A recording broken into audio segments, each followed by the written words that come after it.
Welcome back.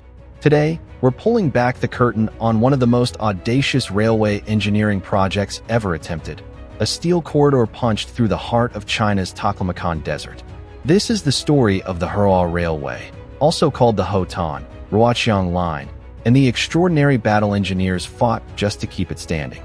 If you're passionate about mega infrastructure, railways, bridges, tunnels, and the remarkable human ingenuity behind the world's greatest construction challenges, subscribe now and hit the notification bell. Because what follows isn't just a construction story, it's an engineering survival story. To understand why this railway is so remarkable, you first need to understand where it was built. The Taklamakan is one of the largest shifting sand deserts on Earth.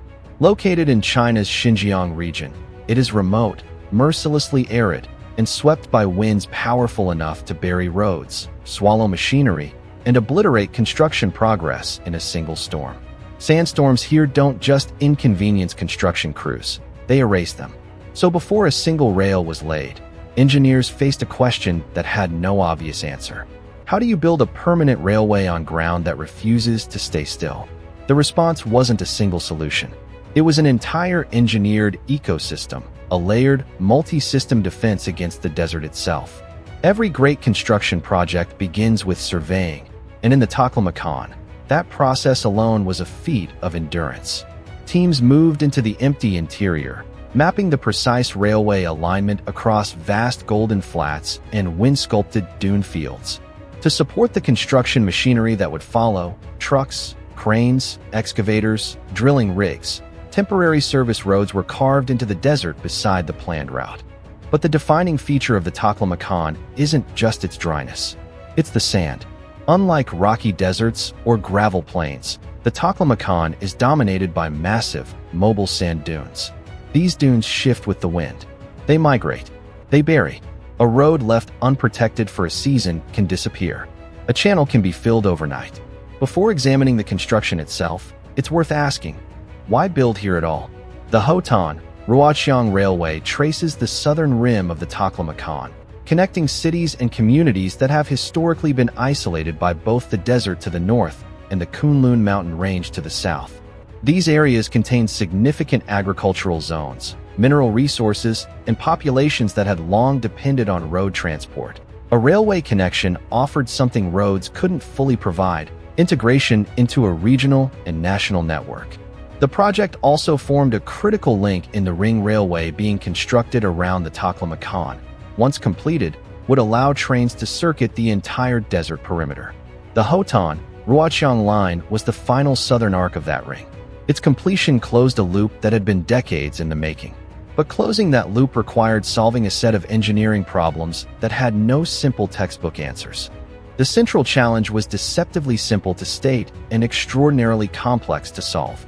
How do you build a permanent railway in a place where the ground itself is in motion? Standard railway construction assumes a stable ground surface. You grade the earth, build your subgrade formation, lay your ballast, and install track. The earth stays where you put it. The geometry holds. In the Taklamakan, none of those assumptions held. Sand moves.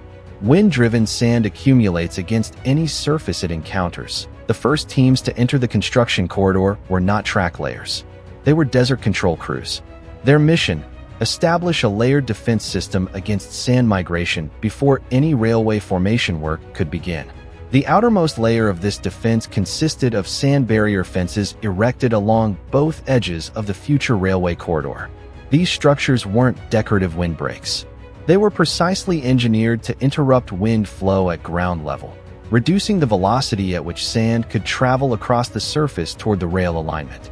Behind the fences came one of the most visually striking elements of the entire project: the straw checkerboard grid.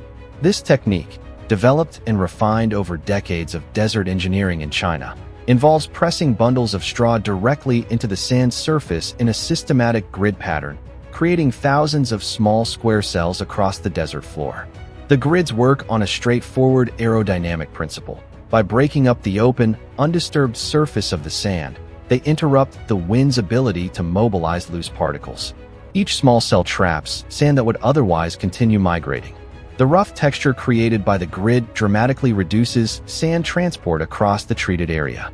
From aerial observation, The treated desert surface began to resemble an enormous golden mosaic, a geometric blueprint pressed into the landscape itself. Straw grids slow sand movement, but they don't stop it permanently, and they don't address the underlying instability of a bare, unvegetated desert surface.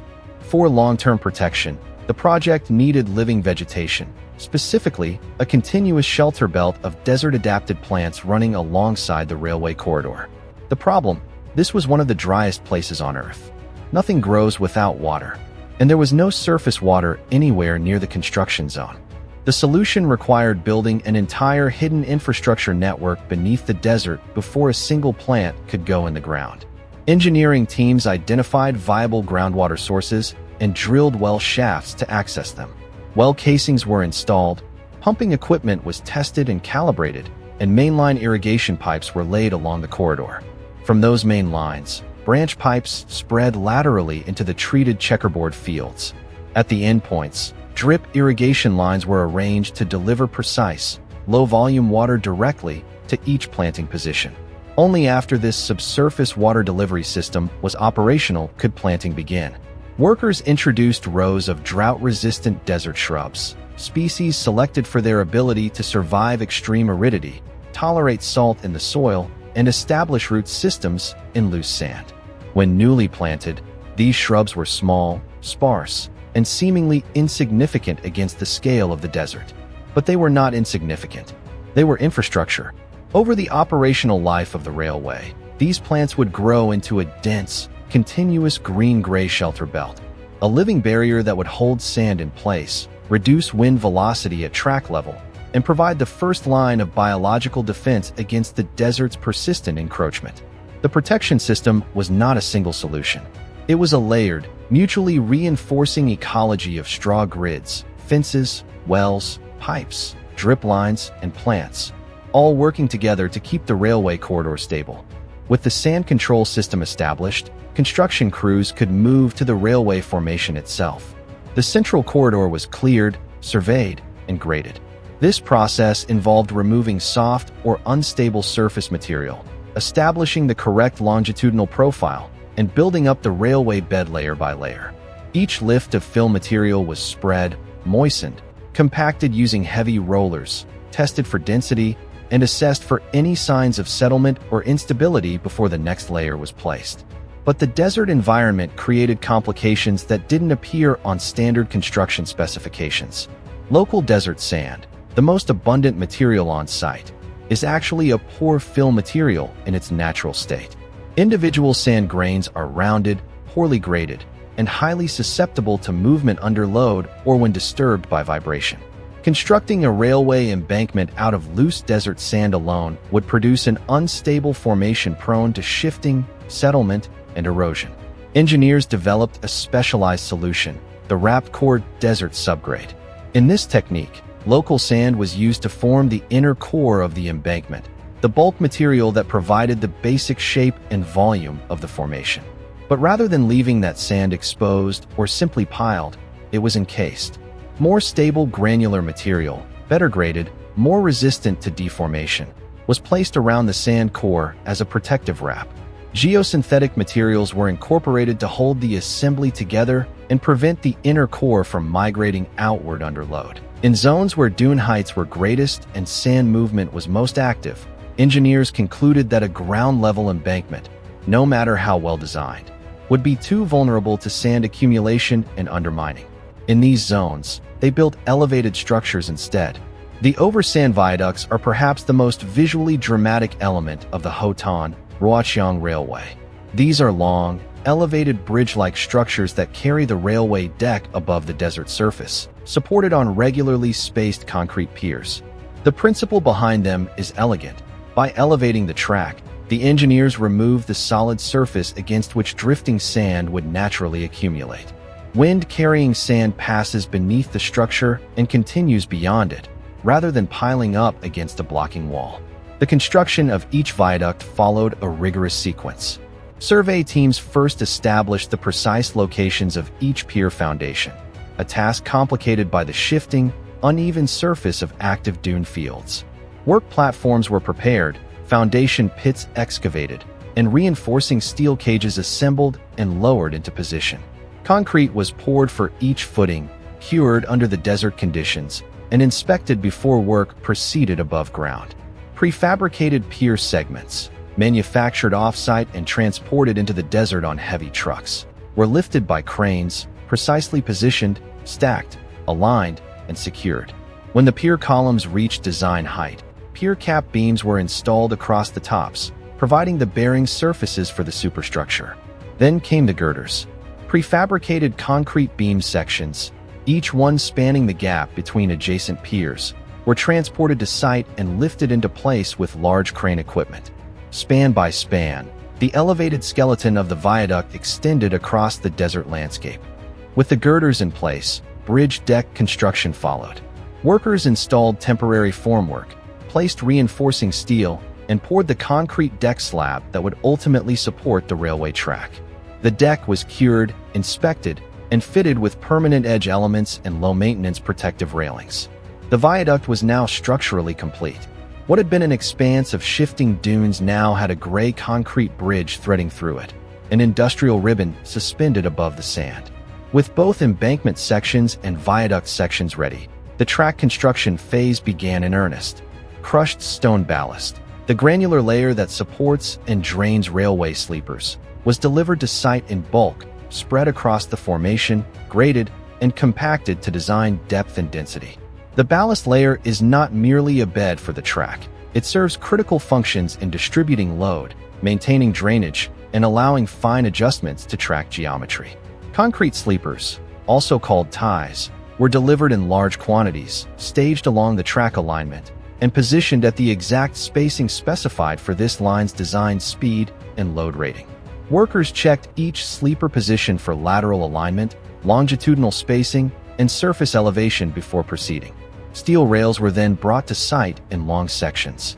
Each rail was carefully placed in the correct position on the sleepers, checked for gauge, the precise lateral distance between the running surfaces of the two rails, and secured using fastening clips that hold the rail firmly while still allowing limited controlled movement under thermal expansion and traffic loads.